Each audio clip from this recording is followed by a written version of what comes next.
பாதாரவிந்தங்களை பணிவோம். இன்றைய ஆன்மீக சிந்தனைக்கு அப்பா அவர்களுடைய ஆத்ம சோதனை என்ற புத்தகத்தில் உள்ள ஆத்ம சோதனை என்ற இறுதி கட்டுரையை நாம் எடுத்துக் கொள்கின்றோம். இந்த கட்டுரையில பிளாஸ்க்கு உள்ள இருக்கு, பிளாஸ்க்கு உள்ள இருக்கு.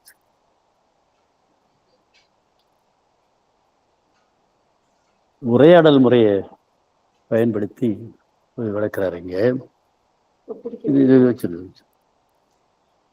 உங்களுக்கு தெரியும், பிரார்த்தனை படிக்க வேண்டும் என்ற புத்தகம், எங்கள் குடும்பம் வால்யூம் 1, 2 எல்லாமே அப்ப இந்த உரையாடல் முறையை பயன்படுத்தியிருப்பார்.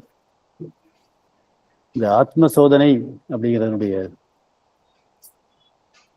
தன்னைத்தானே சோதித்துக் கொள்ளுதல். சொன்னாக்க சுய விமர்சனம். அன்னைகிட்ட வந்திருக்கிறோம், அன்னையை ஏற்றுக்கொண்டிருக்கிறோம். ஆனால் அன்னை பராசக்தியின் அவதாரம், அதுவும் அப்பா எழுதியிருக்காங்க. எல்லாருக்கும் அன்னையை ஏற்றுக்கொண்டவர்களுக்கு நிறைய பேருக்கு பிரார்த்தனைகள் எல்லாம் பலிக்குது, எல்லா ஆனால் நல்ல வளர்ச்சி, அளவற்ற வளர்ச்சி இருக்குது. ஆனால் சில பேருக்கு சில வளர்ச்சி இருக்கிறதில்ல, பறிக்கிறது இல்லை. ஏன், என்ன காரணம்? அதற்குரிய காரணத்தை நமக்குள்ளேயே தேட வேண்டும், தேடி கண்டுபிடிக்க வேண்டும். அதுதான் முக்கிய கருத்து. இதுக்கு நிறைய எடுத்துக்காட்டுகள் மூலமாக, ஒரு அண்ணனும் தம்பியும் பேசுவதன் மூலமாக இதை விளக்கிறார் பின்னாடியது. அன்னையை அறிந்தவன் மனமும் ஜீவனும் கனிந்து ஆன்மா பக்குவப்படுவதை காண்கிறோம். இது எல்லாருக்கும் உள்ளது. உயர்நிலைக்கு போறோம், அது ஆத்மானந்தத்தை தருகின்றது. டிலைட் ஆஃப் எக்ஸிஸ்டன்ஸ் சொல்ற இந்த ஆத்மா, அது அன்னை தவிர ஆனந்தமயி நாளுக்கு நாள் அதிகப்படுவது உண்டு. அதில் அதை 10 கட்டங்களாக போன இதே நூலில் 10 கட்டங்கள் என்ற பெரிய கட்டுரையில் ஒரு 50-60 கட்டுரை, அதை பற்றி 2-3 வாரங்களுக்கு மேலே நம்ம பார்த்தோம். 10 கட்டங்களாக பிரித்து அந்நிலைகளை சென்ற கட்டுரையில் விளக்கினேன். அது யோகத்திற்கு அல்ல, வாழ்க்கைக்கு எனவும் எழுதினேன். இந்த 10வது கட்டத்தை எட்டியவரும் அதையும் கடந்த யோக நிலையை அடைய விரும்புவதுண்டு. எந்த கட்டத்தில் உள்ளவரும் அடுத்த கட்டம் போக விழுவதுண்டு. அடுத்த கட்டம்னா அப்பா இருக்காங்க ஒரு கட்டுரை, அது பலரால் முடிவதில்லை. சிலரால் சில சமயத்தில் முடியுது அடுத்த கட்டம் போறது. வளர்ச்சியில முடியாத நிலையை ஏற்படுத்துவது என்ன? அவைகளை மாற்ற பயன்படும் கருத்துக்கள், உபாயங்கள் எவை? ஒருவருக்கு பயன்படும் உபாயம் அடுத்தவருக்கு பயன்படுவதில்லை. அது என்ன காரணம்? எப்படிப்பட்ட சுபாவம் உள்ளவர்களுக்கு எந்த கருத்து பயன்படும்? ஏன் ஒரு உபாயம் ஒருவருக்கு பயன்படுகிறது, அடுத்தவருக்கு பயன்படுவதில்லை? அந்த நிலைகளில் செய்யக்கூடியவை உண்டா என்பனவற்றை விளக்க கட்டுரை உருவத்தை விட உரையாடல் உரை பயன்படும் என நினைத்து அதை அன்னையை ஈடுபாட்டுடன் ஏற்றுக்கொண்ட அண்ணனும் தம்பியும் மேற்கொள்ளும் உரையாடலாக இதை கட்டுரை அமைத்திருக்கேன்னு சொல்றாரு அவரு. இந்த பேர் நிறைய பேர் எல்லாம் சொல்றேன், இந்த பேரெல்லாம் யாரையும் குறிப்பிடலை, சும்மா எடுத்துக்காட்டுக்காக தான் சொல்றாரு. ஆன்மீக முன்னேற்ற தடை என்ன? ஆன்மீக முன்னேற்றம் முடியும். அதுவும் அன்னையை நோக்கி செல்லும் பயணம் அனைவருக்கும் உரியது என்றாலும் அது தடையின்றி அமையாது. தடை ஆன்மீக முன்னேற்றத்துல ஒவ்வொருத்தருக்கும் ஒவ்வொரு வகை இருக்குது. அதுக்கு தடை என்ன வருது? தடை என்ன? தடை அறிவின் குறைவாலும் உணர்வில் பக்குவமின்றியாரையும் பழக்கத்தை மாற்ற முடியாததாலும் நம்மை நாம் அறியாததாலும் அகந்தையாலும் ஆணவத்தாலும் உண்மைக்கு புறம்பானவற்றை நம்புவதாலும் உண்மையை தலைகீழாய் புரிந்து கொள்வதாலும் நம்மை பற்றி அனைவரும் அறிவதை நாம் அறியாததாலும் இதெல்லாம் நடக்குது. ஏன் வளர்ச்சி ஒவ்வொருத்தருக்கு தான் முக்கியமான கவனிக்கிறேன். ஒவ்வொரு அன்னையிட்ட எடுத்தவங்ககிட்ட எல்லாருக்கும் வளர்ச்சி இருக்கு, மாற்றங்கள் இருக்கு. ஆனா ஒவ்வொருவருக்கும் ஒவ்வொருவரும் இருக்குது. அதுல அதுக்கு தடைகள் என்னன்னு சொன்னாக்க, ஒன்று அறிவின் குறைவு, அது மனம். இது அடிக்கடி நம்ம பார்த்துக்கிறதா. நம்ம எல்லாருக்கும் 4 இருக்குது. பிசிக்கல்ங்கிற உடல், வைட்டல்ங்கிற உணர்ச்சி மையம் அல்லது உயிர், மென்டல், அப்புறம் ஆத்மா அடுத்ததுக்கு போகணும். அது இதுக்கு அதில் அங்கே அறிவின் குறைவு இருக்கு. தடையின்றி அறிவின் குறைவு, புரிஞ்சுக்கிறதுக்கு அறிவு குறைவு இருக்கிறாலும் உணர்வில் பக்குவமின்மை, உணர்ச்சி மையப்படுறதுலாம் இருக்குது. பழக்கம், செயல், இந்த வைட்டல் பிசிக்கல். அப்புறம் இதுக்கு மேலே நம்மை நாம் அறியாததாலும் நம்ம தெரியறதில்லை. நம்ம தெரிஞ்சுதான் நம்ம நினச்சிக்குவோம். எல்லாத்துக்கும் மேலே அது அன்கான்சியஸ்னஸ்ன்னு அப்பா எழுதுறாரு. அகந்தை, ஆணவம். அகந்தைங்கிறது நான் என்ற உணர்வே அகந்தை தான். ஆணவங்கிறது அதில் வர்ற கர்வம். அடிக்கடி இங்கே திருப்பி சொல்றேன். தமிழ் பேச்சில், இன்னைய பேச்சு தமிழில் அகந்தைங்கிறது கர்வத்தை குறிக்குது. ஆனால் ஆன்மீகத்தில் அகந்தை என்பது நான்கிற உணர்வு. அப்புறம் அதுக்கு மேலே அதுவும் பார்த்தாம இருக்குது. உண்மைக்கு புறம்பானவற்றை நம்புவதாலும், இப்போ நிறைய இப்போ படிச்சிருக்கிறதுல எல்லாத்துலேயுமே உண்மையினுடைய வற்புறுத்தல். ஏன்னாக்க அப்பா சத்தியஜீவி சொல்ற உண்மை, ட்ரூத் கான்சியஸ்னஸ் தான் எல்லாத்துக்கும் அடிப்படை. அதுதான் இறைவனுடைய பரம்பொருளுடைய அறிவு நிலை. அது நமக்கு தெரியலன்னு அந்த உண்மையை விட்டு போனோம்னா நம்ம எல்லாத்தையும் விட்டு விலகி போறோம். உண்மைக்கு புறம்பானவற்றை நம்புவதாலும், உண்மையை தலைகீழாய் புரிந்து கொள்வதாலும், ரிவர்ஸா புரிஞ்சுக்கிறது. நம்மை பற்றி அனைவருக்கும் அறிவதை நாம் அறியாதில்லை. நம்ம சுற்றி இருக்கிறவங்களுக்கு எல்லாருக்கும் நம்மகிட்ட இருக்கிற குறை தெரியும், ஆனால் நம்ம குறை தெரியாது. இதுவும் நான் அடிக்கடி சொல்றேன், நம்ம முதுகு நமக்கு தெரியாது. எப்போ நம்ம முதுகு நமக்கு தெரிய ஆரம்பிக்கும் போதுதான் ஞானம் வருதுன்னு அர்த்தம். நம்ம அன்னைகிட்ட வளர்ச்சியறிந்து நம்முடைய குறைகள் நமக்கு தெரிந்து அந்த குறைகளையும் அன்னையிடம் சமர்ப்பணம் செய்து மாற்றிக்கொள்ள துவங்கும் பொழுது வளர்ச்சி வந்துவிடும். அறிவுக்கு புறம்பானவற்றை வலியுறுத்ததும் அதுவும் மூட நம்பிக்கைகள். இதெல்லாம் வலியுறுத்தது. இதுவும் திருப்பி அன்னை அரவிந்தர் முறையில மூட நம்பிக்கைகளுக்கு இடமே கிடையாது. சடங்குகள், சம்பிரதாயங்கள் இவற்றை எல்லாம் விட்டு வெளில வந்தாகணும். ஆனால் எல்லாராலும் முடியறதில்லை. எதை விளக்குவதும், எவரும் விளக்குவதை நாம் விரும்பி தேடுவதாலும், எல்லாரும் வேண்டாங்கிறத நம் நாட்டுக்கே உரிய குறையாலும் இந்தியர்களுக்குன்னு சில இது இருக்கு.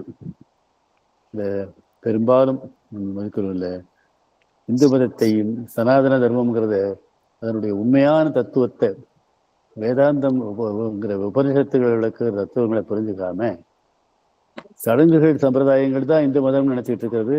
இந்து மக்களுடைய பெரும்பாலானவர்களுக்கு உள்ள, இந்தியர்களுடைய பெரும்பாலானவர்களுடைய குணம் அது. அதனுடைய இது வராது. அது ஆன்மீகம் அல்ல, அது இந்து மதம் அல்ல.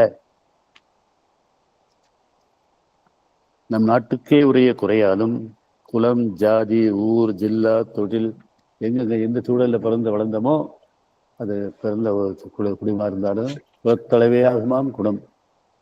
எல்லாரும் இந்த ஊரில் இருக்கிறது, ஊர் பழக்க வழக்கங்கள், இதெல்லாம் நம்ம அறியாமல் நான் சின்ன வயசுலேருந்து நம்ம அந்த இடத்துல வளர்றோம், சூழலில் வளர்றோம். அது நம்மளை பாதிக்குது. உத்தியோக நிலை, படிப்பு ஆகியவற்றிற்குள்ளே குறையாலும் ஏற்படுகின்றன. அதனால அன்னையை எல்லாரும் அன்னையை ஏற்றுக்கொண்டவர்கள் இருந்தாலும் அவரவர்களுக்குரிய வளர்ச்சி, புற வளர்ச்சி, அக வளர்ச்சி ரெண்டுமே வேறுபடுவதற்கு காரணம் இந்த வேறுபாடுகள் தான். இதை விளக்கிறார். அன்னை எழுதியவை விளக்கமாக இருந்தாலும் நம் வாழ்வுக்கு அதை எப்படி பொருத்தி பார்ப்பது என்ற பயிற்சி இருப்பதில்லை. அன்னை எல்லாம் தெளிவாக எழுதியிருக்கிறாங்க. அன்னை உரையாடல்கள்லேயும் ஆன் எஜுகேஷனுங்கிறவங்க புத்தகத்துலையும் எல்லாம் எழுதியிருக்காங்க. நிறைய உரையாடல்கள் 17 வால்யூம் வந்திருக்கு அவருடைய அன்னை வால்யூம். அது இல்லாமல் பின்னாடி அஜெண்டா 13 வால்யூம் வந்திருக்குது. சத்பிரேம் இது பண்ணது. ஒரு முறை அதை செய்தபின் அதே பகுதியை படிக்கும் பொழுது 10 முறை கேட்டது என்று புதியதாக கேட்பது போல் இருக்கும். ஏன்னா நம்ம ஒரே விஷயத்தை முதல்ல படித்து தெரிஞ்சுக்கிறதுக்கும் நமக்கு அனுபவ அறிவு, ஆன்மீக அறிவு, நம்முடைய அனுபவம் கூடும் பொழுது புரிந்து கொள்றதுக்கும் வித்தியாசம் இருக்கும். ஏன் அன்னைகிட்ட வந்த பிறகு பிரச்சனை? அடுத்த கேள்வியை எழுப்புறாரு. அன்னைக்கு இல்லாத சக்தியா? என் கடனை கரைக்க கூடாதா? என் பிள்ளை குணத்தை மாற்றக்கூடாதா என்று கேட்பதை நாம் கேள்விப்படுகிறோம். அன்னைக்கு சக்தி இருப்பது உண்மை. அது செயல்படுவதும் உண்மை, பல சமயம் செயல்படாததும் உண்மை. ஏன் இப்படி அப்படின்னு கேள்விக்கிறார். உதாரணம், அன்னை செயல்படுறதுக்கு ஒரு பிசிக்கல் எக்ஸாம்பிள் சொல்றாரு. பாத்ரூம்ல தண்ணி சொட்டிகிட்டே இருந்தது இந்த டேப்பில். அது வீல் காக்க வழியாக அந்த இது சொல்கிறது எதிர கூட்டுறேன்னு சொல்லிட்டு அதை சுத்தப்படுத்தணும்னு சொன்னார். இந்த கசிவதை தடுக்கிறது என்ன செய்யறது அப்படின்னு தண்ணி என்ன அனைத்து முகம் மிக்க பயண விரயம் கூடாது. எதுவாக இருந்தாலும் சரி, தேவைக்கு தாராளமாக செயல்படலாம். தேவை இல்லாமல் அதை தண்ணீரை விரயம் செஞ்சாலும் சரி, வேற எந்த பொருளாக இருந்தாலும் சரி விரயம் செய்யக்கூடாது. அதனால சொட்டிகிட்டு இருந்தால் விரயமாகும், அதை கூடாது. அதை செஞ்சார். அதனால என்ன பண்ணா புதுசாக அந்த வீல் காக்க மாற்றி போட்டு டேப்பு இதை திருகலை மாற்றி போட்டால் சரியும்னு நினைச்சார் அவர். ஆனால் அப்படியே நிற்கலை. சரி, இது அன்னை முறை என்ன அவரே கேட்டுட்டு ரொம்ப நேரம் ஒன்று தோணுச்சு. என்ன பிரார்த்தனை பண்ணா என்ன? நான் அன்னைகிட்ட எதுக்கு பிரார்த்தனை பண்ணான்னு கேட்டால், எதுக்காக வேண்டாம்னு பிரார்த்தனை பண்ணலாம். இது விஷயம் தண்ணி நிற்கிறதுக்கு போய் பிரார்த்தனை பண்ணுறதா அப்படின்னு கேள்வி கேட்க வேண்டாம். அன்னைகிட்ட எல்லாமே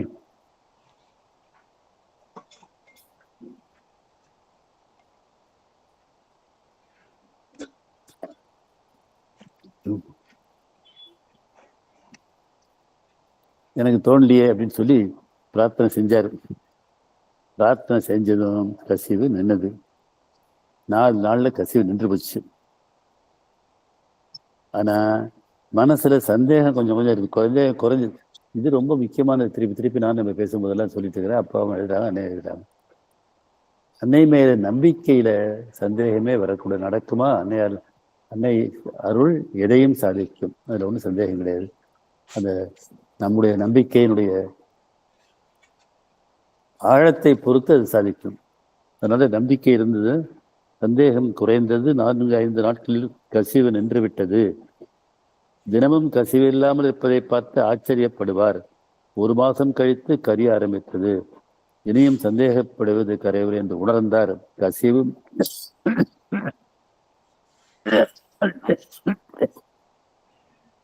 மறைந்தே போய்விட்டது.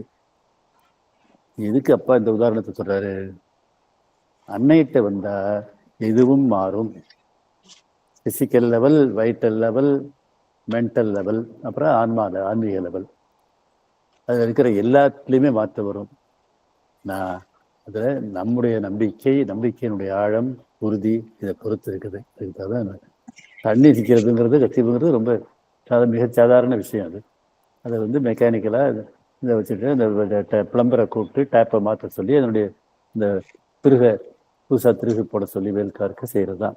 ஆனால் இங்கே அதையும் அன்னையிடம் பிரார்த்திப்பதன் மூலமாக, இதை விட முக்கியமானது நம்முடைய நம்பிக்கையின் அழுத்தத்தின் மூலமாக சாதித்து கொள்ள முடியும். அன்னைக்குள்ள சக்தி நம்பிக்கை மூலம் செயல்படுறது. ஃபெய்த்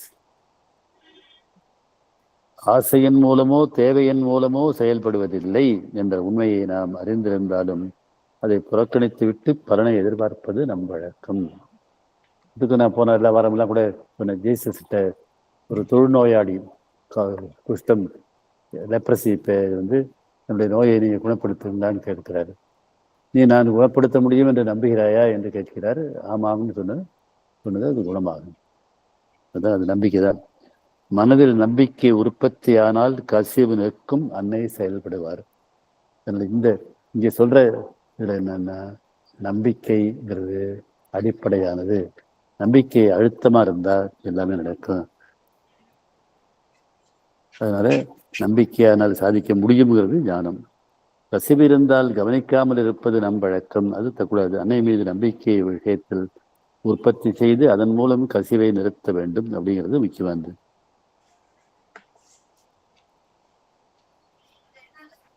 அப்புறம் ஒருத்தர் கேட்குறாரு, இது என்ன, இது பெரிய விஷயமா, இதுக்கு போய் என்ன விஷயம், இதுக்கு போய் நம்பிக்கை என்ன, இதில் என்ன லாபம்னு கேட்டால், இங்கே லாப நஷ்டம் பார்க்கறது இல்லை. லாப நஷ்டத்தை கருதாது நம்பிக்கை பலன் தருமா என்ற கேள்வி உள்ளவருக்கு சோதனை.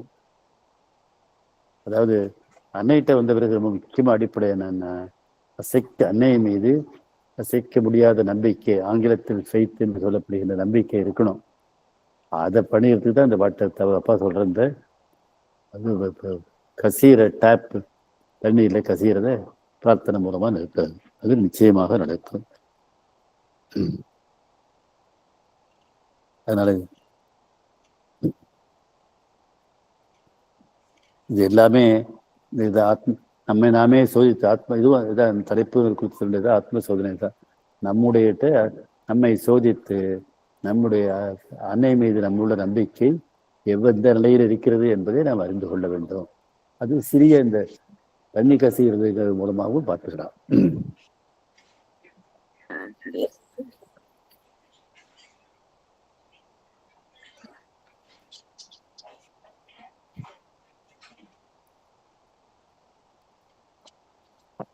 இதுவரை பிரார்த்தனை பறித்தது என்பதற்காக பல நிகழ்ச்சிகளை எழுதினேன்.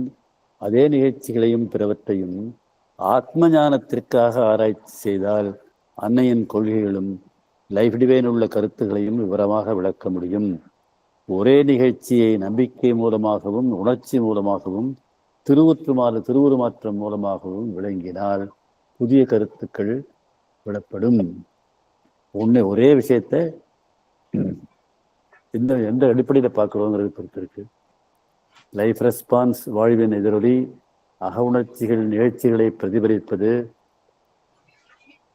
புறம் அகத்தை பிரதிபலிக்கின்றது. அகத்தில் இருக்கிறதா புறத்துல வரும். இது நிறைய கட்டுரைகள் எழுதுறது. செயல்களுக்குள்ளே உள்ள தொடர்பு கரஸ்பாண்டன்ஸ், இதையும் நிறைய கட்டுரைகள் எழுதியிருக்காரு. வாழ்க்கை நியதிகள் அன்னை சட்டங்கள் அதிகமாக விளங்கும்.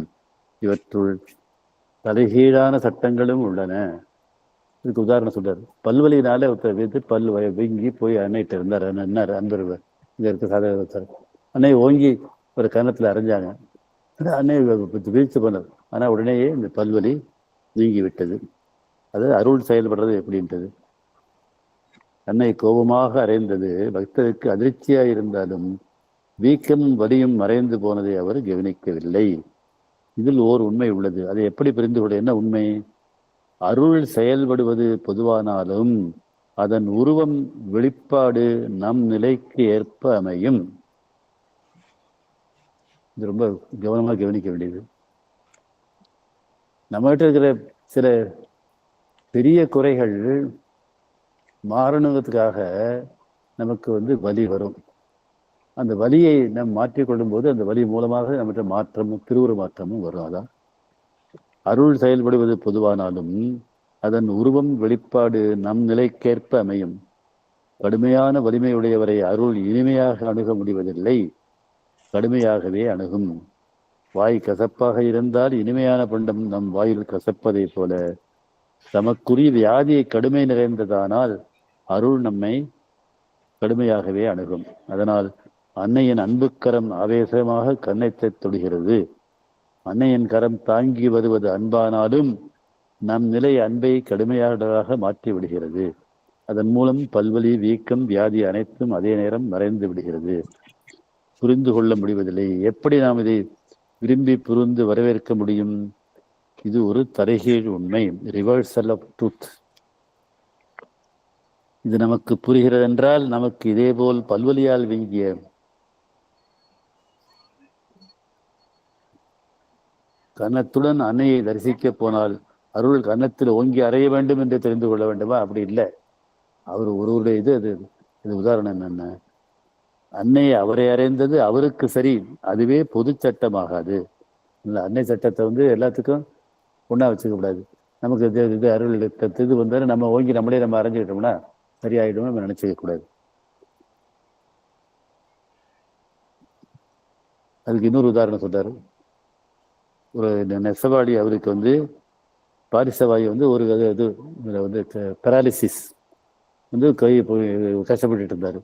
அவர் எலக்ட்ரிக் ஷாக் அடிச்சது. அந்த எலக்ட்ரிக் ஷாக் அடிச்சது எஃபெக்ட்ல அந்த பெராலிசிஸ் மாறி போச்சு. அதனால பாரிசவாயு இருக்கும் போது நம்ம போய் எலக்ட்ரிக் ஷாக் அடிச்சிட்டோம்னா அது ஆபத்தா போயிடும். அது செய்யக்கூடாது. அதனால அருள் ஷாக் மூலம் வந்தது. அன்னை அறைந்ததன் மூலம் பல்வலிக்காரருக்கு அருள் வந்தது. அதனால அது வலியால் அவதிப்படும் பொழுது நாம் சில சமயம் இடித்து கொண்டு துடிப்பதும் உண்டு. அத்துடன் வலி போய்விடும். ஒரு பெண்ணுக்குள்ள வியாதி போக வேண்டுமானால் கடுமையான ஜுரம் வர வேண்டும் என்று யாரோ சொன்னார்கள். ஸ்ரீ அரவிந்தர் அறையில் தியானத்தின் போது அப்பெண்ணுக்கு கடுமையான ஜுரம் வேண்டும் என்று பிரார்த்தித்த போது வெளியே வருமுன் ஜுரம் வந்து வியாதி 15 நாட்கள் போய் மீண்டும் வந்து விட்டது. அருளின் தன்மையை நாம் நம் நிலைக்கேற்ப அறிய வேண்டுமே ஒழிய இதுபோல் பிரார்த்திக்க கூடாது என்பதை சாவித்திரியில் ஸ்ரீ அன்னை அரவிந்தர் எழுதுகிறாரு. அதனால எல்லாவற்றையும் பொதுவாக அவரவருக்கு தனியாக வருகின்ற நிகழ்ச்சிகளை நாம் பொதுவாக எடுத்துக்கொள்ளக்கூடாது. கடுமை வியாதியிலோ அருளிலோ இல்லை, மனத்தில் இருக்கிறது. வியாதி மனநிலையின் வெளிப்பாடு. நம்ம அது இதுவும் தான் புறம் அகத்தை காட்டுகிறதுங்கிறது தான் ரொம்ப அடிப்படையான அப்பா இது. இதே வியாதியை அருள் அடுத்தவருக்கு இனிமையாக இதமாக விளக்குறதும் உண்டு, பிரச்சனை இல்லாமல் விளக்குறதும் உண்டு. இந்நிகழ்ச்சியை நாம் அருளின் மற்றொரு வெளிப்பாடாக கருத வேண்டும். அதன் அடிப்படையில் செயல்பட வேண்டுமானால் அருளை பற்றிய முழு ஞானம் வேண்டும். முழு ஞானம் இல்லாத நேரத்தில் ஒரு நிகழ்ச்சியை கேள்விப்பட்டு அரைகுறையாக அறிந்தபின் அடிப்படையில் முக்கியமான விஷயங்களே செயல்களை ஆராயக்கூடாது. இனிமே இந்த உரையாடல் முறையில அண்ணனும் தம்பியும் பேசுற மாதிரி சொல்றாரு.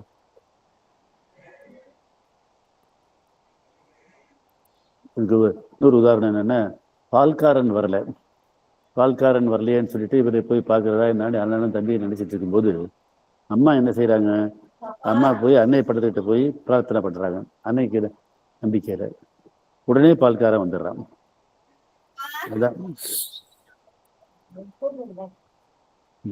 இப்ப நீ வந்து பேசக்கூடாதுன்னா அங்க போய் இப்ப வந்து இங்க வந்து படுத்துக்கிறேன்னா இங்க பேசாம இருக்கணும், இல்லைன்னா அங்க போயிட்டு என்ன நான் பேசிட்டு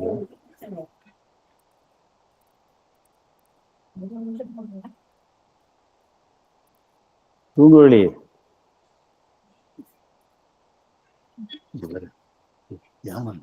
எல்லாரும் கேட்டுட்டு இருக்காங்க, பல ஊர்களில் கேட்டுட்டு இருக்காங்க. நீ கொடுக்க எதுவும் பேசக்கூடாது. இப்படி கேட்கணும்னு நீ அங்கே போய் படுத்துக்க. என்ன செய்யணும்? அங்கே போய் படுத்துக்கிறியா இல்லை இங்கேயே படுத்துருக்கியா? இங்கேயே படுத்துருக்கா வாயை படுத்துட்டு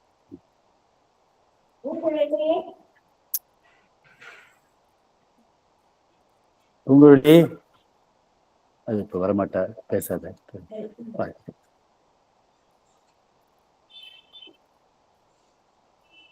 அம்மா படுத்து பால்கால் விஷயம் தான்.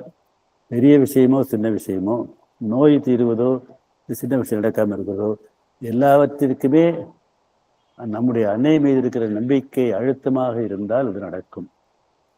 இந்த பால்காரன் வரலன்னு பால்காரனை போய் பார்க்கலாம் தேடலான்னு நினைச்சிட்டு இருக்கும் போது அம்மா போய் அன்னை படத்திட்ட பிரார்த்தனை பண்ணது பால் வந்துட்டு. அதான் மூட நம்பிக்கை. இது மூட நம்பிக்கை இல்லை.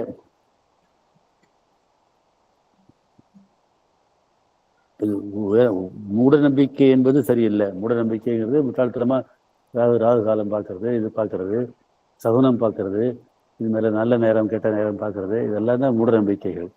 ஆனா இது அன்னை மேல இருக்கிறது மூட நம்பிக்கை. இது உயர்ந்த நம்பிக்கை.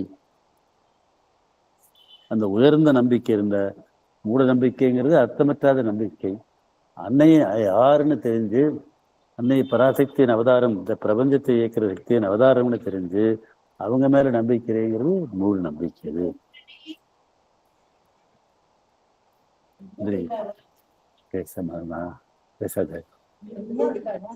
பேசாதேன்னு சொல்றேன்.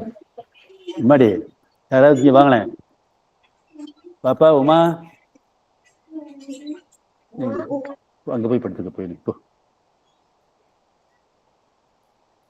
என்ன சுந்தரி பேசாம இருக்க மாட்டேங்கிற? பேசாம இரு. இப்ப நான் பேசுறதெல்லாம் எல்லாருக்கும் எல்லா ஊர்ல இருக்கிறவங்களுக்கும் கேட்குது சுந்தரி. ஒண்ணு நீ அங்க போய் படுத்துக்க போ, இங்க படுக்க வேண்டாம்.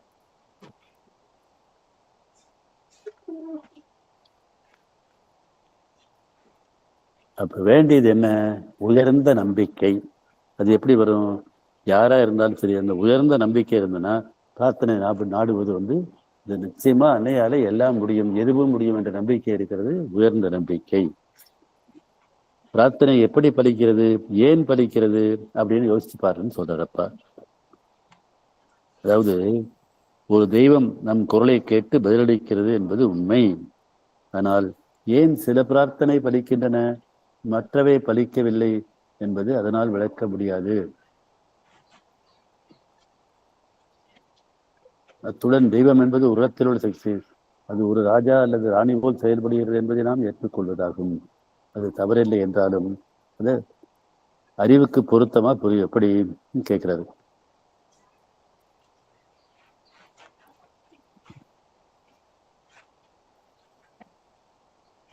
எப்படி காரியம் ஒரு காரியம் பூர்த்தியாக தேவைப்பட்ட அனைத்தும் இருந்தால் யாரும் பிரார்த்தனை செய்வதில்லை, தானே பூர்த்தியாகிறது. இதுவும் அம்மா அப்பா இருக்காரு. காரிய பூர்த்தி அம்சம்னா நிறைய எழுதாரு. முடியாது என்ற பொழுதுதான் பிரார்த்தனை செய்கிறோம். பிரார்த்தனை முடியாததை முடிய வைக்கிறது. அதை நாம் தெய்வ சக்தி என்கிறோம். தெய்வ சக்தி பிரார்த்தனைங்கிறது நடக்க முடியாததை நடக்க வைக்கிறது. அது தெய்வ சக்தி. இல்லை என்றால் என்ன சக்தி அப்படின்னு கேட்கிறாரு அப்பா. எல்லா சக்தியுமே தெய்வ சக்தி தான். அதான் விஷயம். சக்திங்கிறதே மூலம் பரம்பொருள் செயல்படும் பொழுது வருகின்ற அத்தனை சக்திகளும்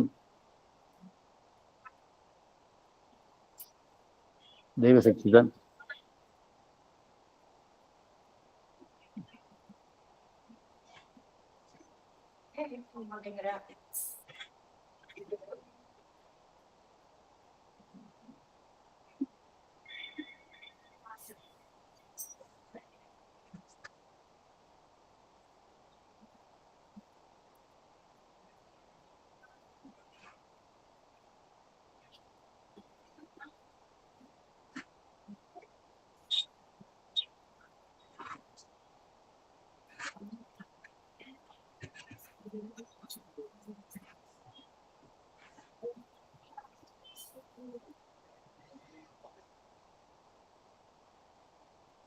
இது போன்ற தெய்வ சக்தி உள்ள இடத்தில் ஒரு தேவதை ஏற்படும் என்பதால் அதை தெய்வம் என்கிறோம். அதாவது சக்தி அம்சம்தான் தெய்வம். அது நம்ம தெய்வம்னு சொல்றது பரம்பொருள் அல்லது பரசிவம் அல்லது பரபிரமத்தினுடைய அது செயல்படும் பொழுது அது சக்தி ஆகின்றது. அது பிசிக்கல் எனர்ஜி, எலக்ட்ரிக்கல் எனர்ஜி, எல்லா வகையான சக்திகளுமே இறை சக்தியினுடைய அம்சங்கள் தான். அது மாதிரி நம்ம பிரார்த்தனை செய்யும் போதும் அந்த சக்தி அங்கு செயல்பட்டு பறிக்கின்றது. தெய்வம் என்கிறோம். வெறும் சக்தியாகவும் புரிந்து கொள்ளலாம், தெய்வமாகவும் புரிந்து கொள்ளலாம். உன்னையே தெய்வமாகவும் புரிந்து கொள்ளலாம், சக்தியாகவும் புரிந்து கொள்ளலாம். அதுக்கு உதாரணம், ஒரு மைதானத்தில் பல வருஷமாக கால்பந்து விளையாடி கொண்டிருந்தால் அந்த இடத்திற்கு ஒரு சக்தி இருக்கும். அதை சூழல், அட்மாஸ்பியர் என்கிறோம். அங்கு போய் கால்பந்து விளையாட கற்றுக்கொண்டால் எளிதில் வரும். அதிக நாளானால் சூழல் முதிர்ந்து ஒரு தெய்வம், ஒரு தேவதை அங்கு இருக்கும். அந்த இடத்தையும் அங்கு நடக்கும் காரியங்களையும் அது கண்காணிக்கும். சூட்சும பார்வை உள்ளவர்களுக்கு அது ஒரு உருவமாக காட்சியளிக்கும். என்னுடைய அனுபவத்தில்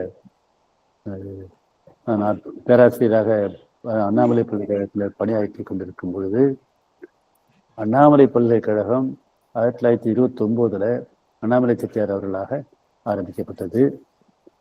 அண்ணாமலை செட்டியார் அவருடைய மகன் முத்தியா செட்டியார் ரொம்ப சிறப்பாக நடந்து கொண்டிருந்தது. என்னுடைய ஒரு இணைவேந்தர் வந்த பொழுது பிரச்சனைகள் போராட்டங்கள்லாம் நடந்து கொண்டிருந்தது. நானும் அதில் இருந்திருக்கிறேன்.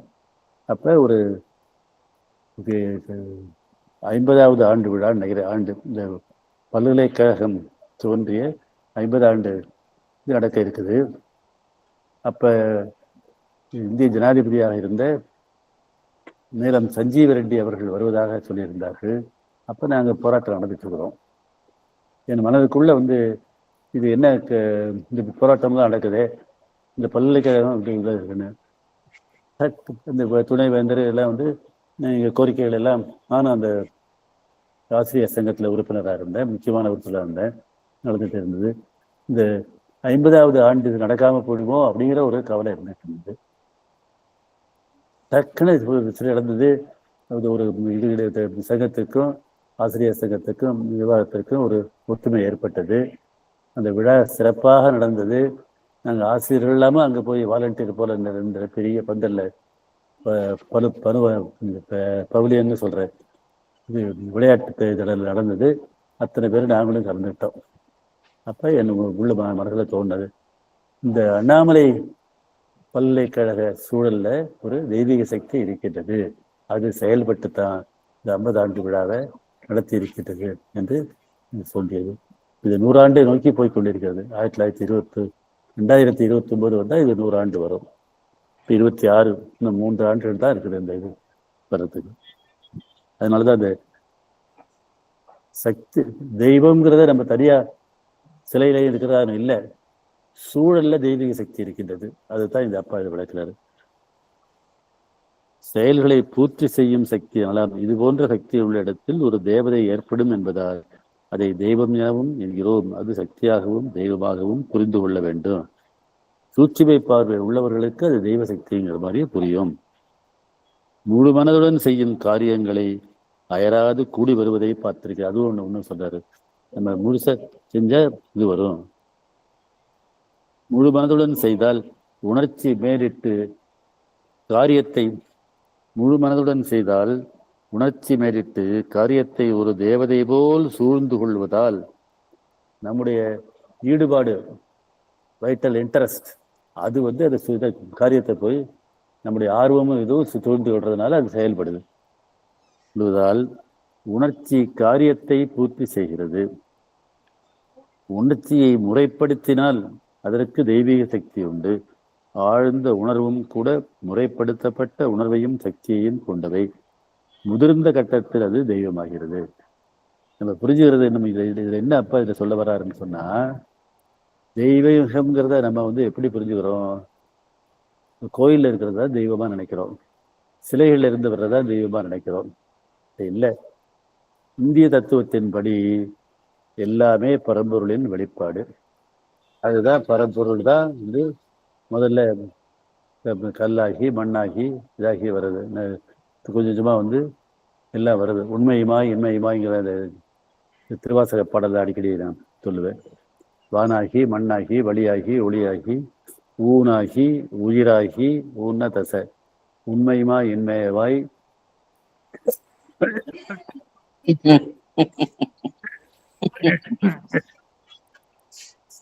இருக்கிறது இல்லாதது எல்லாமே சத்து அசத்துன்னு சமஸ்கிருதத்துல சொல்லுவோம். எல்லாமே தெய்வீக சக்தி தான். அத்தனைக்குள்ளே தெய்வீக சக்தி இருக்குது. அந்த தெய்வீக சக்தியை நாம வெளிப்படுத்துறோம்.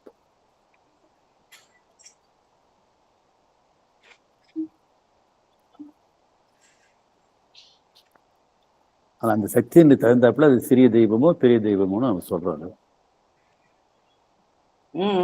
அதனால அது அப்படி அந்த சூழல் சேர்ந்து நம்ம காரியங்களை முடித்து கொடுக்கிறது. அதனால பிரார்த்தனையை பூர்த்தி செய்யறது. இதுதான் இப்ப எல்லாம் நம்ம இது போடுற இடத்துல, நெல் போடுற இடத்துல, இதுல எல்லாம் அவங்க என்ன செய்யறாங்கன்னா இது செய்யறாங்க. வேற என்ன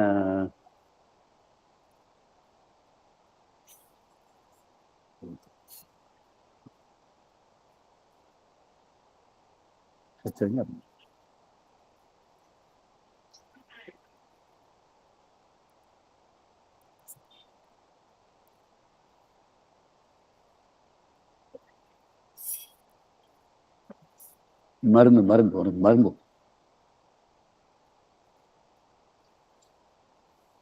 கொலையில நெருக்கடிக்கிறதுல பூஜை போடுறாங்க, வீடு கட்டுறோம்னு அங்க மனை கொள்றாங்க. இதெல்லாம் பூஜை சொல்றது அந்த சக்தியை ஒருமைப்படுத்துகிறோம். எல்லா வேலைக்கும் உள்ள முறை உண்டு. முறைகளை பூர்த்தி செய்தால் வேலையை குறையில்லாமல் நடக்கும். அதான் விஷயம். இந்த முறைகளை நம்ம பூர்த்தி செய்யணும். அத்துடன் குறையில் அந்த நடக்கும் யுகாந்திரமாக நடப்பதால் ஒவ்வொரு வேலைக்குரிய தேவதை அந்த வேலை எங்கு நடந்தாலும் அதை பாதுகாக்க உதவும்.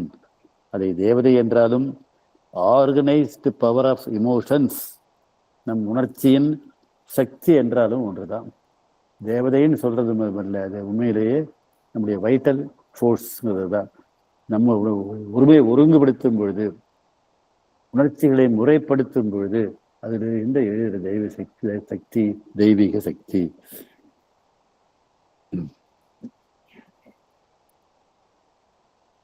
நாம் செய்யும் பிரார்த்தனையின் பலன் அளவை நிர்ணயிப்பது நம் உணர்வும் அதன் தெளிவும். நம்மகிட்ட தெளிவு இருந்தோம்னா இந்த பிரார்த்தனை அசைக்க முடியாத நம்பிக்கையோடும் தெளிவோடும் நாம் பிரார்த்தனை செய்தால் அப்ப நமக்கு கற்பதை படைக்கின்றது. அதான் விஷயம். அதுக்கும் தெய்வ சக்தி இருக்காருன்னா ஆமாங்கிறார் அப்பா.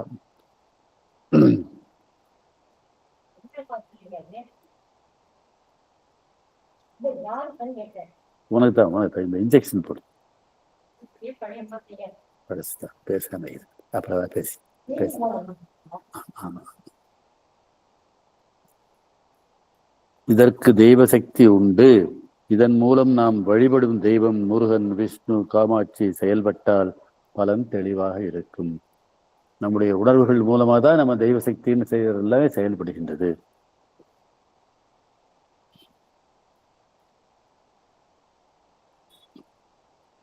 நம் பிரார்த்தனை தீவிரமாக இருந்தால் அத்தீவிரம் உணர்வுக்கு உருவம் கொடுத்து அந்த சமயத்திற்கு தெய்வமாக செயல்பட அனுமதிக்கும். இது முக்கியம். நம்ம பிரார்த்தனையினுடைய தீவிரத்தை பொறுத்து கொள்றது. தீவிரமான பிரார்த்தனை இருந்தால் நிச்சயமா நடக்கும். அது உதாரணம் சொல்றாரு, ஒரு டாக்டர் முருக பக்தர் முருகனுக்கு வேண்டிக் கொண்டு மருந்து எழுதி கொடுப்பாராம், வியாதி குணமாகும். அது அவருடைய நம்பிக்கை மூலமா அது செயல்படுது. முருகன் வியாதியஸ்தர் உணர்வு மூலம் செயல்படுவது அவர்கள் உணர்வு நிலைக்கு ஏற்ப மாறுபடுகின்றது. அன்னையை அந்த உணர்வு மையத்தில் பிரதிஷ்டை செய்துவிட்டால் அதை செய்தவர்களுக்கு பிரார்த்தனையை ஆரம்பிக்கும் முன் காரியம் பூர்த்தியாகும். நம்முடைய உணர்வு மையத்துல அதுவும் அன்னையை பிரதிஷ்டை செய்தவர்கள் அதை பற்றி அப்பா எழுதியிருக்காரு அருளமுகத்துல நினைக்கிறேன்.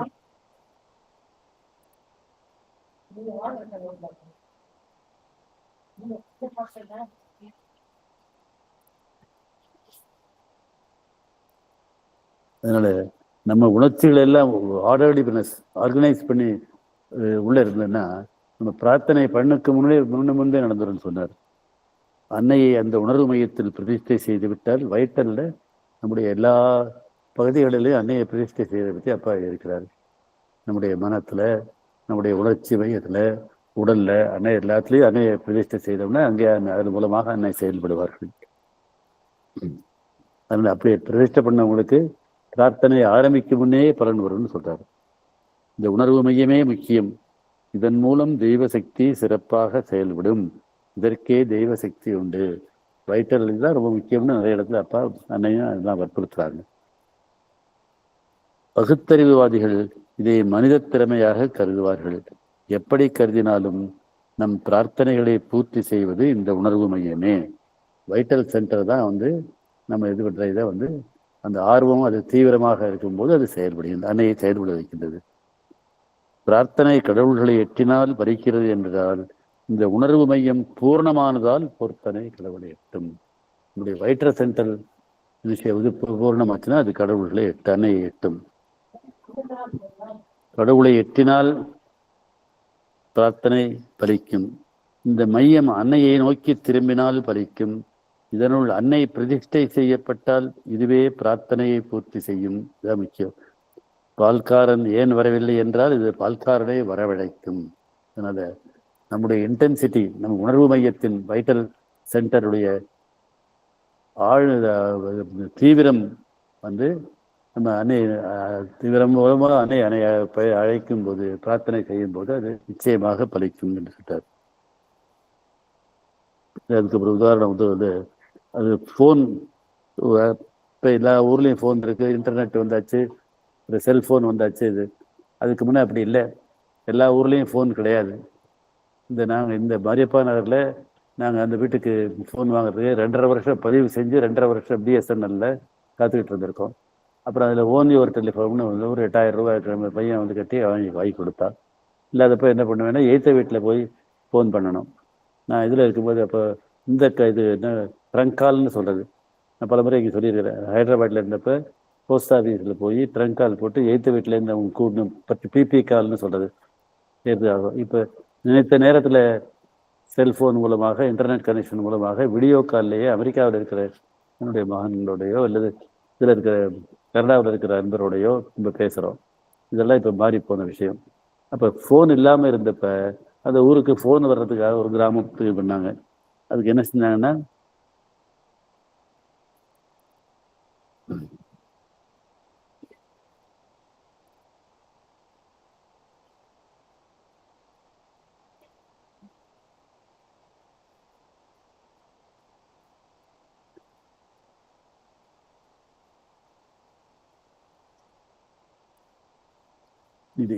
அது ஃபோனுக்கு பின்னாடி சொல்றாரு.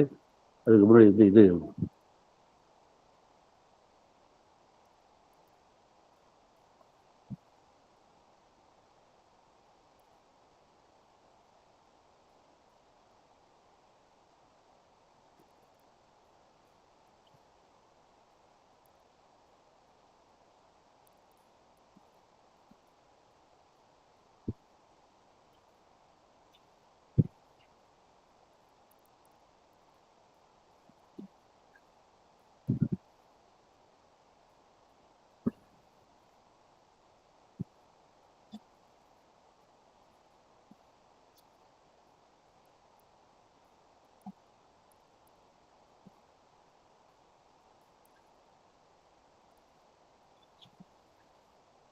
இன்னொரு நம்ம அன்னைட்ட வந்த பிறகு இந்த நாள் நட்சத்திரம் பார்க்கறது, ராகு காலம். இப்போ எல்லாரும் இந்தியா பூராவும் இந்த நாள் விழா பார்க்காம, நட்சத்திரம் பார்க்காம, ராகு காலம் யமகண்டம் பார்க்காம, அஷ்டமி நவமின்னு சொல்ற திதியை பார்க்காம செய்யறதில்லை.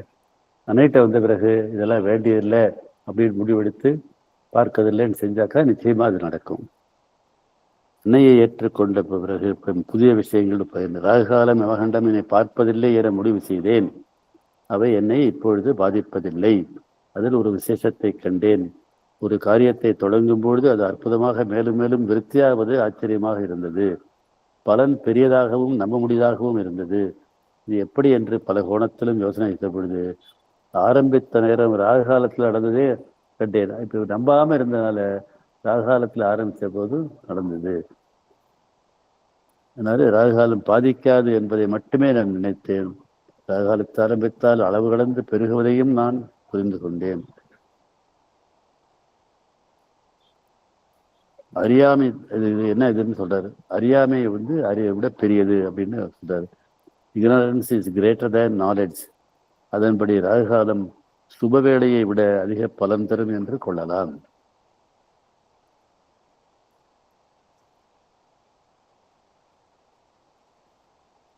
உடனே அப்படின்னா ராகுகாலத்துல என்ன பார்த்து நம்ம ஆரம்பிக்கணுமான்னு சொன்னா அப்ப மறுபடியும் அது மூட நம்பிக்கை மாதிரி ஆயிடுது. அப்படி இல்லை, தானா நடந்தது வரதுக்கு வர எந்த நேரம்னு பார்க்காம அன்னையை மட்டும் நம்பி காரியத்தானா அது ராகுகாலத்தில் ஆரம்பிக்கப்பட்டதா இருந்தாலும் கூட அது கெடுதல் வராது, நல்லது நடக்கும்.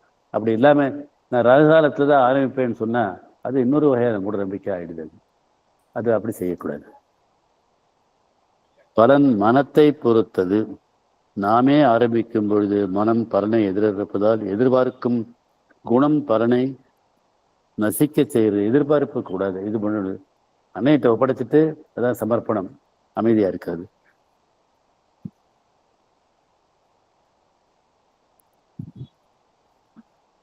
இந்த முரணானதெல்லாம் நானும் இது பலமுறை இங்கே சொல்லிக்கிறேன். டூவாலிட்டின்னு ஆங்கிலத்தில் சொல்றது. அது அந்த இதெல்லாம் முழுமையின் பகுதிகள். அதனால மாறானதாக தோன்றுகின்றவை எல்லாம் நல்லதா செயல்படும். பகுதி பகவானுடைய இதுல வர தத்துவங்கள்ல இது முக்கியம். பகுதி முழுமையை விட பெரியது. இருள் ஒளியை விட அடர்ந்த ஒளியை உடையது. இருளுங்கிறதே ஒளியின் அடர்த்தி அப்படின்னு பகவான் எழுதுறாரு. மரணம் வாழ்வுக்கு உயிரளிக்கிறது. உறங்குவது போலும் சக்கடு, உறங்கி விழிப்பது போலும் பிறப்பு அப்படின்னு வள்ளுவர் சொல்றாரு. இருள் ஒளியை விட அடர்ந்தது. மரணம் வாழ்வுக்கு உயிரளிக்கின்றது. அறியாமை அறிவை விட உயர்ந்தது. அரிதோறும் அறியாமை கண்டற்றால் அப்படின்னு திருக்குறள்ல வருது. நமக்கு புதுசா ஒண்ணு தெரிஞ்சுக்கும் போது அது வரைக்கும் நமக்கு தெரியாம இருந்தது. ஒண்ணு இருக்குங்கிறதே தெரியாது, அது தெரிஞ்சுக்கிறோம். அதனால அந்த அறிய புதுசா தெரிஞ்சுக்கிறதுல நமக்கு தெரியாம இருந்ததுங்கிறது தெரியுது. வெறுப்பு செறிவான அன்பு. வெறுப்பு இப்போ வரும், தொடர்புடையதான் வரும். தொடர்பு இல்லாம இருந்தவங்க நம்ம வர்றதில்லை. கணவன் மனைவி விட்டியோ இருக்குன்னு சொன்னா அவங்ககிட்ட ஆழ்ந்த அன்பு இருக்குது. அந்த அன்புல அவங்க சொன்னதை கேட்கறதில்லை, இது பண்றதில்லைன்னு சொல்லும் போது அது வெறுப்பா கோபமா வருது. அப்ப அதனால அதை புரிஞ்சுக்கிட்டோம்னு சொன்னா அந்த வெறுப்பு மாறி போயிடும், அன்பாவே வந்துடும். மிகப்பெரிய வெற்றி எவருக்குரியதோ அவருக்கே மிகப்பெரிய தோல்வி ரூபமாக அது வரும். தோல்வி மூலமா வெற்றியாக மாறும். இதை எப்படி இது ராகுகாலத்தில் இந்த தத்துவம் எப்படி வரும்? அதை பொதுவாக நான் அறிவேன். இனி அதை சிந்தித்துதான் சொல்ல வேண்டும். கெட்ட வேலை நல்ல வேலையை விட உயர்ந்தது என்பது அறிவு கெட்டதாக இருக்கின்றதே.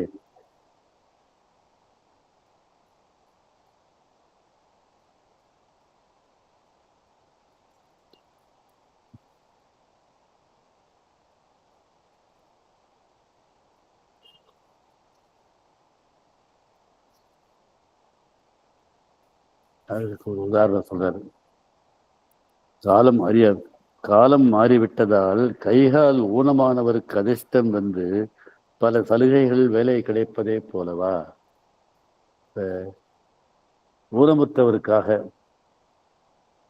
இப்போ நிறைய சலுகைகள் கொடுக்குறாங்க. ஒரு காலத்தில் வந்து ஊனமுற்றவர்களுக்கு எந்த வசதியும் இல்லாமல் இருந்தது, அவர்களால் இந்த இதுவும் செய்ய முடியாது. இப்போ ஊனமுற்றவர்களுக்கு சலுகை கிடைக்கிறதால அவருடைய ஊனமே அவருக்கு ஒரு வாய்ப்பாக வந்து அதன் மூலமாக ஒரு நல்ல வேலை கிடைக்கிறதுக்கு அமைகின்றது. அதுபோல இந்த பொருள் என்னென்ன, நம்முடைய குறையாக தெரிகின்றவைகள் நிறையாக மாற முடியும். ஏன்னா குறை நிறை என்கிறது முழு இருமை, டுவாலிட்டி.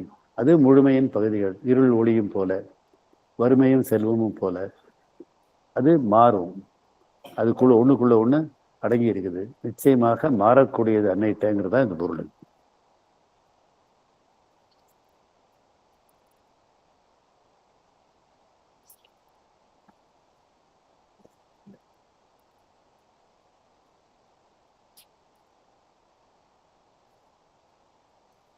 அன்னையை ஏற்றுக்கொண்டவர்கள் எல்லாருக்கும் குறைகள் எல்லாம் பெரிய நிறைவை கொடுக்கும் என்றாகிறதா அப்படின்னா, இந்த குறையை அன்னையிட்ட பண்ணி மாற்றிட்டாக்க நிறைவை கொடுக்கும், மாற்றம் வரும். குறைவை நிறைவு செய்ய முயன்றால் பெரு நிறைவு கிடைக்கும் என்பது உண்மைதான். குறை இருந்ததுன்னா அந்த குறையை கொண்டாடிட்டு இருக்க கூடாது. குறையை நிறைவு செய்ய முயன்றால் அது பெரு நிறைவு கிடைக்குங்கிறத உண்மை. திருடன் பெரிய ஆத்மா என்பது இதே தத்துவத்தாளர்னா, ஆமா, திருடன் அணையை ஏற்றுக்கொண்டு மாறினால் சமூகத்தில் சாதாரண மனிதனாக இருக்க மாட்டான். அவன் மாறணும், அது முக்கியம். பெரிய அந்தஸ்தில் இருப்பார். ஏன்னா திருடனுங்கிறவன் திறமைசாலி. அவன் நம்ம எல்லாம் ஏமாற்றிட்டு நம்முடைய அறியாமையை, நம்முடைய கவனக்குறைவை பயன்படுத்திட்டு அவன் திருடுறான். அவன் பூட்டி வச்சுட்டு போறத, உடைச்சு திருடுறான், சரியான விஷயம் போறத. அந்த திறமை இருக்கிறதுனால அந்த திறமையை வந்து அவன் அன்னையை ஏற்றுக்கொண்டது, அது திறமையை நல்லதாக மாறி அவனை பெரிய அழகாக ஆக்கின்றது. திறமை அளவு கடந்தது. சாதாரண குடும்பம் நடத்த தேவையான திறமையுடன் திருடனாக இருக்க முடியாது. பெருந்திறமை தேவை.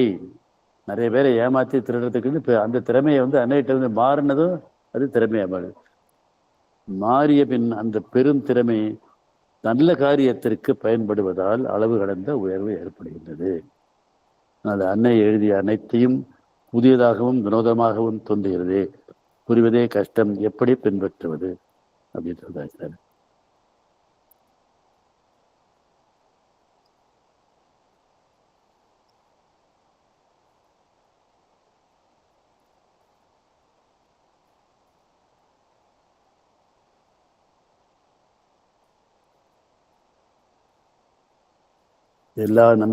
அதுக்கு வேற ஒரு உதாரணம் சொல்றாரு.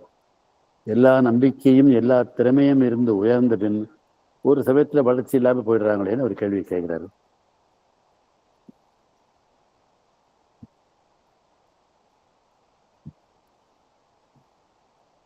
அப்ப என்ன செய்யணும்னா, நம்மளை பரிசோதிக்கணும், ஆத்ம சோதனை பண்ணி பார்க்கணும். நம்மகிட்ட நமக்கு தெரியாம நமக்குள்ள குறை இருக்கும். அந்த குறைய கண்டுபிடிக்கணும். ஏதோ ஒரு அவர்கிட்ட பழகி பார்த்தா, திரைக்கு பின்னால் இருப்பதை போல ஒரு கடுமை வழிவரையை பார்த்திருக்கிறாயா? அதன் ஆரம்பம் எனக்கு தெரியும்.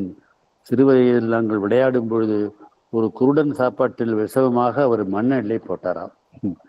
அது வக்ரம். அந்த வக்ரம் இது இன்னும் திரைமறைவில் இருந்து அதை மனத்திலிருந்தும் ஜீவியத்திலிருந்தும் விளக்காமல் அவரே முன்னே போக முடியாது செய்கின்றது. இதான் ஆத்ம சோதனை. நம்மகிட்ட எல்லாம் இருக்குது, அன்னைகிட்ட வந்துட்டோம், நல்லா இது பண்றோம்னு சொன்னா, நம்ம அறியாம நமக்குள்ளே ஒரு வக்கரம் இருந்தால், பர்வர்சிட்டின்னு சொல்றது. உருட்டு பிச்சைக்காரன்ட்ட வந்தா அவன் தண்ணில் அவன் இதில் சாதத்தை அள்ளி போட்டு பண்ணை அள்ளி போட்டு சாப்பிட முடியாம பண்ண சொன்னாக்கா அது மிக கடுமையான வக்கரம்னு அர்த்தம். அது பிறருடைய துன்பத்தை கண்டு ரசிக்கிற வக்கரம் நம்மகிட்ட இருக்கும். அது மாதிரி வக்கரம் இருந்தால் அது நம்முடைய வளர்ச்சிக்கு தடை. அந்த வக்கரம் மாறணுங்கிறதா அது. அதை விளக்க முடியாதா? முடியும். அதை விளக்க முடியவில்லை என்று அவர் சொல்வதுண்டு. காரியம் உயரும் பொழுது உள்ளிருந்து குணம் ஒரு கீறல் வந்தாலும், அது பேச்சில் வெளிப்பட்டாலும், விஷயத்தை பேசும் பொழுது சூழலை பாழ் செய்து காரியத்தை அழித்துவிடும். அதனால் அடிமனத்தில் உள்ள சப்கான்சியஸா இருக்கிற குறைகள் எல்லாம் கண்டுபிடிச்சு நம்ம மாற்ற வேண்டும். அடிப்படையில் பர்வர்சிட்டி வக்கரத்திற்கு உரியதான, எல்லா குணத்துக்கும் உரியதான, அடிப்படையில் இது எந்த குணத்திற்கும் உள்ள விளக்க பகீரதப்படுத்தலும் செய்ய வேண்டும். ஒரு குணம் இருப்பது நமக்கு அது வெளிப்படும் பொழுதுதான் தெளிவாக தெரியும். இது எல்லாமே அது ஆத்ம சோதனைங்கிறது நமக்குள்ள இருக்கிற நாமே ஏன் அன்னைகிட்ட வந்துட்டோம், அன்னைகிட்ட வந்த பிறகு காரியம் நடக்காம இருக்குது, அன்னைகிட்ட வந்தவங்க நிறைய பேர் வளர்ச்சி அடைகிறாங்க, நம்மகிட்ட ஏன் வளர்ச்சி இல்லைங்கிறத ஆத்ம சோதனை பண்ணா நம்ம அறியாம நமக்குள்ள ஒரு வக்கரம் இருக்கும். பிறர் சில பேர் பேசும்போது பிறர் கஷ்டத்தை சொல்லிட்டு சிரிப்பாங்க, இவர் அப்படி கஷ்டப்பட்டாருன்னு சொல்லிட்டு. அது அவங்களுக்குள்ள இருக்கிற வக்கரத்தை காட்டும். அது மாதிரி நமக்குள்ள வக்கரம் இருக்காங்கிறத கண்டுபிடிச்சு அதை அன்னைகிட்ட சமர்ப்பணம் பண்ணா அது மாற்றி விடுறது. குடிதண்ணீர் பானையில் சிறுநீர் கழிக்கும் குழந்தை நீ பார்த்திருக்கிறாயா? சின்ன 10 வயசு பையன் செய்வானா? இதெல்லாம் சிறு வயதில் நாம் காண்கிறோம். கொலை செய்ய அநேகர் விரும்புவார்கள், தைரியம் இல்லாமல் செய்யவில்லை என்கிறார் அன்னை.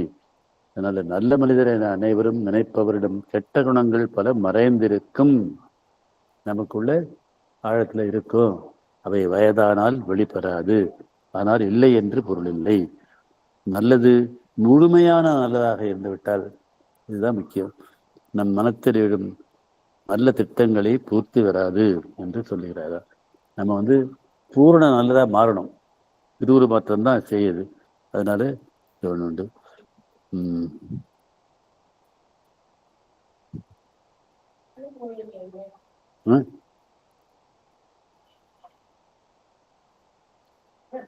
ஆழ்ந்து நம்முள் உள்ள குணங்களை விளக்குவது பசி, தூக்கத்தை விளக்குவது போல ஆகும். பசி தான ஆழ்ந்த குணங்கள் எல்லாம் எப்படின்னா நம்முடைய இயற்கையின் பகுதியாக விழுகின்றது. பசிக்கிறது, தூக்கம் வர்றதுங்கிறது நம்முடைய இயற்கை.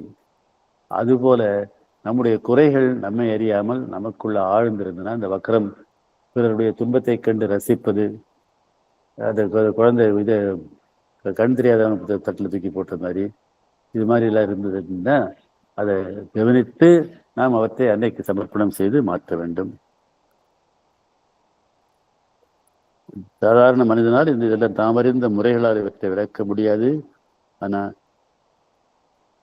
படிப்பு, பணம் இதனால எல்லாம் வராது. ஆனா ஆன்மீக வளர்ச்சி உதவும், அன்னைட்டு வருவோம்.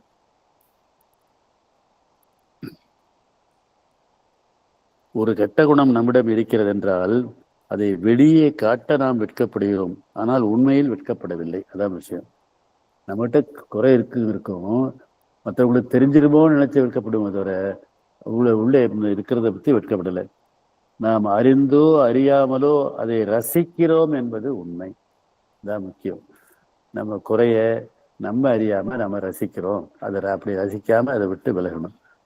கெட்ட குணத்தை மனிதன் ரசிக்கிறான் என்பதை ஏற்றுக்கொள்ள கஷ்டமா இருக்கிறது, அதான் உண்மை.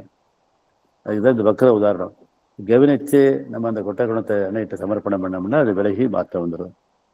வீட்டாடுபவன், குடிப்பவன், கெட்ட நடத்தை உள்ளவன், லஞ்சம் வாங்குபவன், திருடுபவன், கோள் சொல்பவன், குழந்தையை முரட்டத்தனமாக அடிப்பவன், இவற்றை வெளியே சொல்ல வெட்கப்படுவதைப் போல செய்ய வெட்கப்படுவதில்லை, செய்ய விரும்புகிறான், விரும்பி இவற்றை நாடுகிறான் என்பது தெளிவு. இந்த கோணத்தில் தான் நான் இதுவரை நினைத்ததில்லை. இந்த செயல்களுக்காக வெட்கப்பட்டால் அவனால் அவற்றை விட முடியும். என்கிட்ட குறை இருக்கு, நான் ஆழத்துல இருக்கு, மனதுல இந்த வக்கரம் இருக்குது, பர்வர்சிட்டி இருக்குதுங்கிறது தெரிந்து வெட்கப்பட்டால் அன்னைக்கு சமர்ப்பணம் செய்தால் அது மாற முடியும். நம்மால் விட முடியாத குணங்களை நாம் உண்மையில் ரசிக்கின்றோம் என்று ஆகிறது அல்லவா, அதான் உண்மை. விட முடியாத குணங்கள்ங்கிறதெல்லாம் விட பிரியப்படாத குணங்கள். நம்ம எல்லாம் சொல்லுவோம் விட முடியலன்னு சொல்றோம், அது பொய். அதாவது நமக்கே தெரியாத பொய். அதை நம்ம ரசிக்கிறோம் அப்படின்னு அர்த்தம். இந்த ரசிக்கதை நிறுத்தினாக்கா அதை விட முடியும். அப்படி எனில் வேற உதாரணம் சார், ஒருத்தன் சீனு ஒரு பேரை சொல்றாரு, அவன்கிட்ட கெட்ட குணம் இருந்தது. அந்த கெட்ட குணத்தை நம்ம விட முடியாது, காரணம் அதான வக்கரம் இன்னும் இருக்குதா அப்படின்னு கேட்கிறாரு. ஆம், அதை முயன்று அகற்றினால் அவருடைய பெரிய திட்டங்கள் பூர்த்தியாகும். அதாவது இந்த நம்மகிட்ட சிறு வக்கரங்கள் போனா நம்ம செய்யற தொழில்கள், திட்டங்கள்ல அது நமக்கு வளர்ச்சி உண்டாகும். இப்போ இந்த இவர் சொல்றது சீனுகிறவர் அதை முயன்று செய்கிறார்கள் வருகிறார்கள். உண்மையான முயற்சியை மேற்கொள்பவர்கள் பேச மாட்டார்கள், முயற்சி இல்லாதவர்களிடம் நம்மிடம் இந்த குணமில்லை என்பார்கள். இதை மறைத்து ரசிப்பவர்கள் இது போன்ற குணம் இரண்டும் இல்லவே இல்லை என்று தினமும் அனைவரிடமும் சொல்லுவார்கள். அடிக்கடி நான் சுத்தமானவன் என்று பறைசாற்றுவார்கள். அப்படி பறைசாற்றினாலே அவர்கிட்ட குணம் இருக்குன்னு அர்த்தம். உண்மையான சுத்தமா இருக்கிறவரு அதை பத்தி வெளில பேச மாட்டாரு. நான் என் கை சுத்தம் அப்படின்னு சொன்னாக்கா அவங்க கை சுத்தம் இல்லைன்னு அர்த்தம். அப்ப அங்க அது மாதிரி இருக்கிறவங்க எல்லாம் புரிஞ்சுக்கிட்டு அன்னைகிட்ட வந்தாக்கா அன்னை சமர்ப்பணம் பண்ணா அது மாறும். அது என்ன, தாங்கள் கெட்ட குணங்களை தங்களிடமிருந்தே முழுவதும் மறைக்க முயல்வார்கள் என நாம் அறிய வேண்டும் போலிருக்கு. ஆமா, நீ சொல்பவர்கள் பல வகையைச் சேர்ந்தவர்கள், அனைவரும் நீ சொல்லும் சட்டத்திற்கு உட்பட்டவர்கள்.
ஹலோ.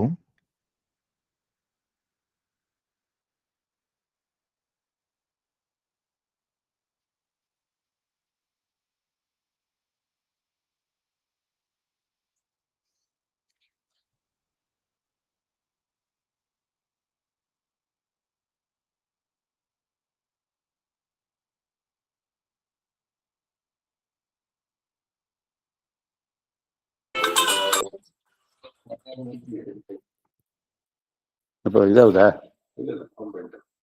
Hello, mute ஆயிருக்கோ?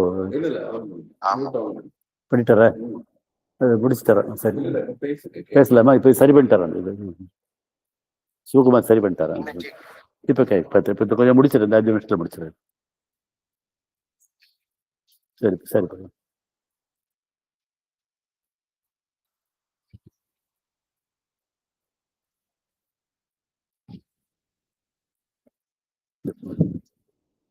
என் கை சுத்தம், நான் தள்ளவன் இப்படி சொல்றதெல்லாம் தன்னை பற்றி இப்படி பெருமையா பேசுகிறவங்க எல்லாமே அதுக்கு நேர்மாறான குணம் உள்ளவர்கள் அப்படின்னு சொல்லணும். என்னை போன்ற வைரத்தை காண முடியாது, இவற்றை எல்லாம் நேர்மாறாக புரிந்து கொள்ள வேண்டும். நான் கடமைகளை அப்படின்னா என்ன அர்த்தம்? என் கடமைகளை செய்து விட்டேன்னா என் கடமைகளை வெறுப்போடு செய்கிறேன்னு அர்த்தம்.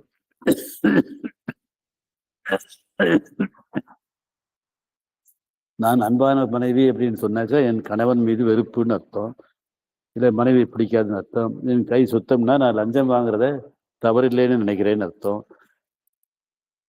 நான் ரொம்ப நல்லவன் சொன்னா நான் கடுமையானவன் அர்த்தம். பிறருக்கு கஷ்டப்பட்டா நான் ரசிக்கிறேன்னு அர்த்தம். இது போல புரிந்து கொள்ள முடியும். புரிந்து கொள்ள விட்டாக்க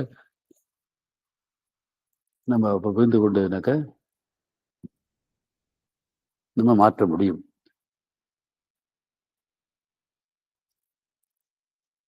மாறும் பொழுது அதனுடைய பலனை விட்டு இந்த மாற்றம்தான் எல்லாவற்றையுமே